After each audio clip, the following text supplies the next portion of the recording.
Lolit Solis may maanghang na pahayag kay Mark Heras matapos mag-perform sa isang gay bar. Ikinawindang ng mga netizens sa social media ang mga naging opinyon at sentimiento ng batikang talent manager at kolumnistang si Manay Lolit Solis sa maingay na usapin tungkol sa pagpe-perform sa isang gay bar sa Roxas Boulevard ng aktor at bad boy ng dance floor na si Mark Heras. Ayon sa nakasaad sa artikulo ng Filipino Star ngayon, inamin ni Lolit na naaawa siya sa estado ng career ng kanyang dating talent. Pero sa kabila nito, tila hinimok din ng batikang kolumnista na tanungin umano ni Mark ang sarili kung tama pa raw umanong gawin ang ganoong klaseng trabaho.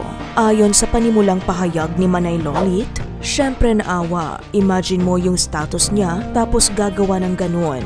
Hindi ko minamaliit ang mga nagpe-perform sa gay bars pero sana inisip niya kung meron pa siyang pinoprotektahang career." Dagdag pa ng veteran columnist, mahalagang suriin ni Mark kung tama pa ba ang ginagawa niya. Huwag nang gawing dahilan ang anak.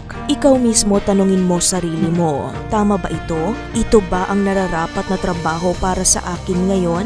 Komento pa ni Manay Lolit sa ginawa ng aktor, parang yun na ang pinakamababang pwedeng gawin para lang kumita. Ayon sa nakasaad sa artikulo, nag-perform umano si Mark sa Apollo Male Entertainment na siyang isa sa popular na bar kung saan nagkaroon ng special door charge na 500 pesos kada customer para sa kanyang performance. Dagdag pa sa ulat, napuno raw ang bar ng mga mayayamang patron noong gabing iyon. Hindi rin napigilang magbigay ng maanghang na pahayag si Manay Lolit tungkol sa insidente. Pathetic. Kaya nga 'di ba naggalit ako nung nangutang siya sa akin ng 30,000 pesos. Sana kung wala na talaga siyang pangalan, pwede siguro. Pero kahit paano, nasa showbiz ka pa. Mensahe nito kay Mark.